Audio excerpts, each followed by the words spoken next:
జనాల్ని మభ్యపెట్టడం ఎలా అని కానీ ఈయన ఒక పుస్తకం రాస్తే ఈ ప్రపంచంలో అత్యధికంగా సేల్ అయ్యే పుస్తకం అవుతుంది. జనాలకి ఏం కావాలని దానికి అక్కర్లేదు,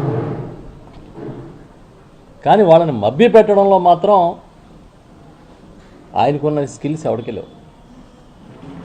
2024 అధికారంలోకి వచ్చిన తర్వాత మళ్ళీ 2047 విజన్ 2047 అంటుంటే ఈ మాటలు ఎక్కడో విన్నట్టున్నాయి కదా మనకి అని ఒక్కసారి ఫ్లాష్ బ్యాక్లోకి వెళ్తే విజన్ 2022, విజన్ 2029 రెండు కూడా కనిపిస్తాయి.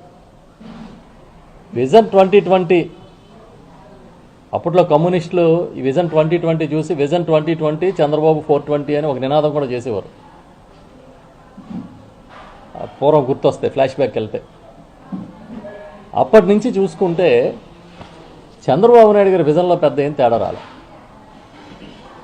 ఆ రోజు ఏమైతే ఆలోచించాడో అదే ఆలోచనలు ఇవాళ కూడా ఉన్నాయి. తరాలు మారుతున్నాయి, టెక్నాలజీ మారుతోంది, ప్రపంచం పరిగెడుతుంది, కానీ ఆయన విజన్లో పెద్దగా మార్పు రాలే.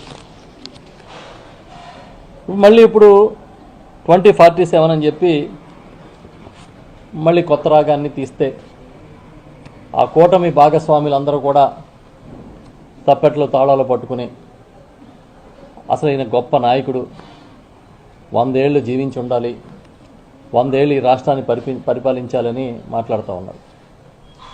మేము అడుగుతూ ఉన్నాం, ఒక్కసారి 2047 గురించి మాట్లాడేటప్పుడు అసలు 2024లో ప్రజలు మళ్ళీ అధికారం ఇస్తే మనం ఎలా పరిపాలన చేస్తున్నాం అనేది ఆలోచన ఏమైనా ఉందా మీకు?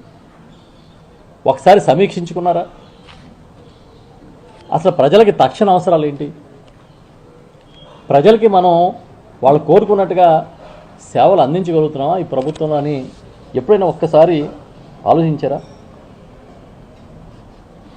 2020లో ఏ మాటలు చెప్పారో 2020కి చేస్తామని ఏ మాటలు చెప్పారో 2047కి చేస్తామని అదే మాటలు చెప్తున్నారు.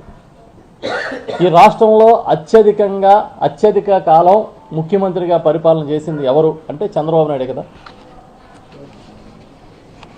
కానీ ఇవాళకి తాగునీళ్ళు లేని గ్రామాలు,